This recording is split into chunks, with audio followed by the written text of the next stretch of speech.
and just going to some certain landmarks that were special to me.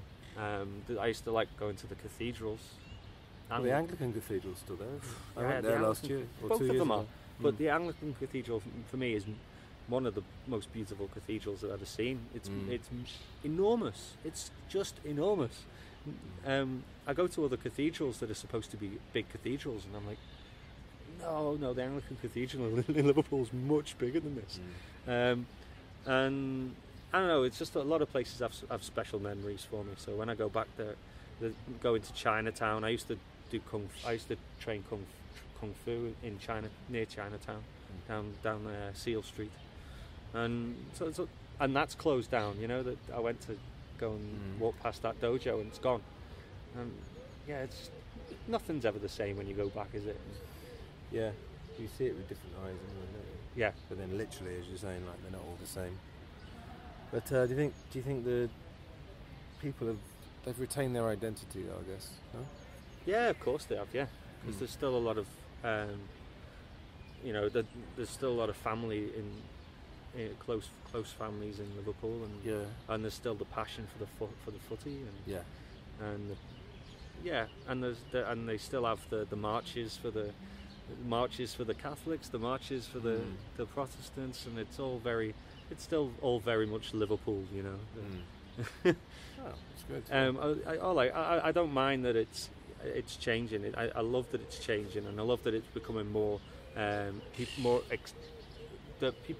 other people in Britain are starting to move there and see it for the great city that it is. Because before it had a bit of kind of stigma about it. It was like I think the minority in Liverpool were spoiling it for the reputation of the majority. Now people are starting to see how much of a kind of metropolitan city it is, and it was always one of the most multicultural. I think it was one of the early British cities that was multicultural. Yeah, it's fantastic. All right. Right, what I normally do, we've talked about recording, we'll talk about writing and then performing. So, have you decided what song you're going to do at the end? Because we'll talk about that at the end, I think. Got any ideas? No, I never have an idea. Okay. No, because I want to talk about... I'm always going on stage without a set list. I want to talk about a few songs, but then the one you're doing at the end, we could talk about it then. But, all right, anyway, give us a few of your favourite songs, and are there any good stories behind them? For example, my Austerity. Austerity was actually a song that I'd gone back to. I always carry around with me old songs that I thought, like unfinished songs, where I've written a couple of verses, or I might just get to a verse and a chorus, and then and then I'll in celebration I'll go and grab a beer from the fridge, and I come back and it's gone. When the song's there, you've got to stay put and get it done, man. Yeah. That's what I've learned from it. But so I went back to it, and I'd forgotten the chords, and I'd forgotten actually how the song went originally. So I just kind of came up with a new chord sequence, and obviously a different rhythm. Because I wrote it at a time when I was writing more melancholy stuff, as you do when you're first writing. I think as your playing improves, so does the speed of playing and the dynamics and things like that. So when I first started and my strumming was sloppy, I was writing melancholy songs. So I've got lots of these unfinished songs from them, and so I went back to it, and at the time it was just, the Conservatives were in power, destroying the country with the austerity measures. And when are we talking about? Which this government? Was just the coalition. It's just gone, and because I was just finishing off the album just as they got voted in again, and then I was like, wow, this is poignant. Because there are lyrics in there that are definitely centred around my opinion of the Conservatives, and because give us a couple of those opinions. Why not? Because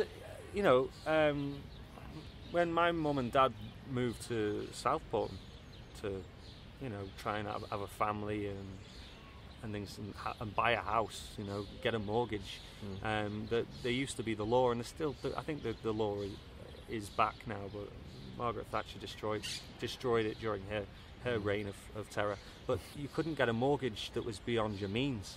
So they got a mortgage and it was within their means, and then literally just overnight she just changed that rule and made it so that the interest rates were, I don't know exactly the ins and outs of it, but it essentially doubled the price of our mortgage in the house. And my dad was having to work solidly, working 2 jobs, working as a mechanic and working as a singer, and essentially they were living hand to mouth, and it made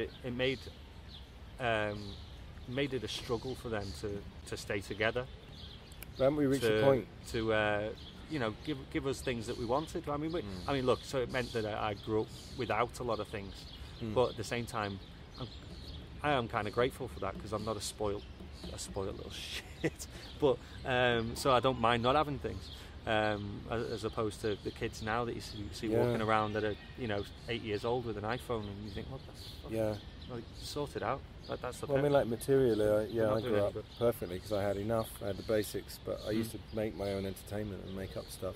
Yeah. That's the thing. If you've got nothing and you've got your imagination, then that's better. But so it was responsible for a lot of problems in the UK. The reign of that woman. So. The fact that they got back into power and instantly started to do relive the same pattern of ridiculousness on the country, and so I put that into the song, and especially at the end I kind of go a little bit Bob Dylan on it, not too much like there's a little bit like I've got a cold, so I sound a bit like Bob Dylan. What kind of lines? Can you give us a couple of lyrics? Something on that song. Well, if I can remember them. So they say they stand for freedom and they say they stand for love, but they can't help but drag us back into the rule of an iron glove.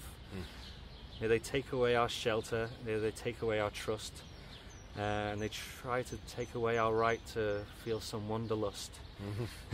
That's what they're doing, right? Yeah. Especially the wanderlust. We're trying to live here in beautiful Madrid, and they're trying to sneak away from Europe, and I think that's a disgusting thing to do. I think that would really destroy the UK. I think that would be the nail in the coffin for the UK right now. But anyway, I think the legacy of Thatcher. I think what it was with Thatcher, when you had Reagan in America, and you had 2 very right-wing leaders. I think between them, they really set the path for the modern world, where you don't really have. We don't really have a left wing in England, really. But Tony Benn was about the last socialist, wasn't he? Yeah. We have 2 parties. Recently he died, a couple of years ago, maybe. Yeah. Well, we have 2 parties that are really just occupying the centre, really. Yeah. Well, Either side of the centre. After what the Conservatives did in the last election, they're going to be in power for as long as they want from now on, because they cut off the Scottish vote from Labour by pushing the SNP vote, by saying, please don't vote for the SNP, they're a danger to us. Idiots. So they all did, and now there's no Labour vote in Scotland, which means Labour cannot win another election, because all of the rest, now that's it. It's all complete majority vote for Conservatives. We'll stay on writing. So just a couple of other songs. So Austerity ended up being essentially a recycled tune, right, from old ideas. So the idea of keeping old lyrics, it is a good idea. It does work. It does work because you can get back to that stuff and use it. It's all good material. So other songs like Risk Running took me 1 sessions. I had I think I started at about 3 o'clock in the afternoon, 2 or 3 in the afternoon. I finished at 10 or 12, right? Something like that. What about recording as well?